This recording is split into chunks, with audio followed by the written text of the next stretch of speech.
Face the people news media, যার জুলাই আগস্টে ভূমিকা ছিল অত্যন্ত গুরুত্বপূর্ণ। বাংলাদেশের কোনো মিডিয়ায় যখন ছাত্র আন্দোলনের বার্তা প্রচার করেনি, তখন ছাত্রদের সকল খবর টকশোস প্রচার করেছে ফেস দ্য পিপল। সম্প্রতি বাংলাদেশের রাজনীতিতে যখন জুলাই আগস্ট নিয়ে বিভিন্ন রাজনৈতিক মহল প্রশ্ন তুলেছে, তখন ফেস দ্য পিপলের মালিক সাইফুর সাগর এক পোস্টে লেখেন, রাজনীতিবিদরা বেমালুম ভুলে গেছে। যদি জুলাই আগস্টে পরিবর্তন না হতো, তাহলে অন্তত 100 জনের ফাঁসি হতো আর লক্ষাধিক জেলে যেত। ফলাফল 50% রাজনীতিবিদ রাজনীতি ছেড়ে দিত, 20% ডিপ্রেশনের রোগী হয়ে যেত, বাকি 30% আগের মতোই দালালি করত। অথচ এখন মনে হচ্ছে জুলাই আগস্ট বলতে কিছুই হয়নি এদেশে।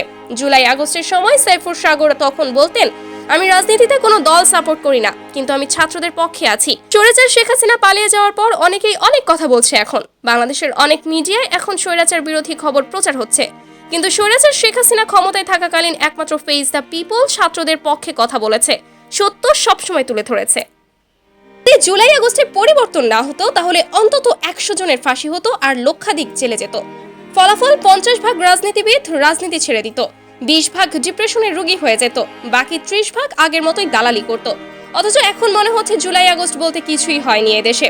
জুলাই আগস্টের সময় সাইফুর সাগর তখন বলতেন, আমি রাজনীতিতে কোনো দল সাপোর্ট করি না, কিন্তু আমি ছাত্রদের পক্ষে আছি।